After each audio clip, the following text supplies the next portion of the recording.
good pub quiz fact: Monaco's national orchestra is bigger than its army. Make music, not war. If you have any last-minute mobile banking to do, now is your chance before we turn the Wi-Fi off. As a South African friend of mine once noted, it's a very British thing to want to demonstrate your intellect in a competitive arena. Through mobile apps, people have effectively got a laptop in their hands. They've got access to any amount of information.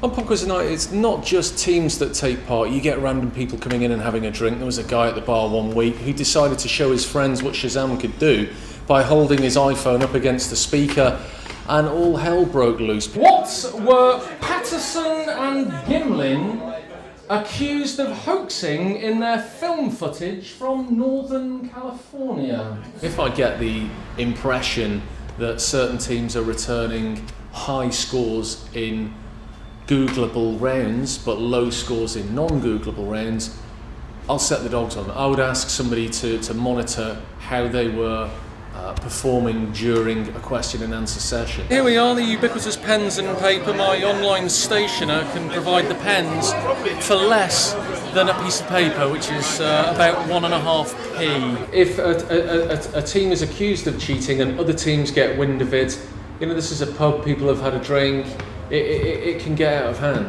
On nights where I'm not presenting a quiz, I use something called TweetDeck as a Twitter client, and I follow pub quiz as a search term, and I follow all the traffic through Twitter which mentions pub quiz. And there is a lot of sentiment about pub quiz cheating. Your pub quiz team expands from 6 to 6,000. They're posting photos, they're asking questions, and sometimes I respond to these. Wow.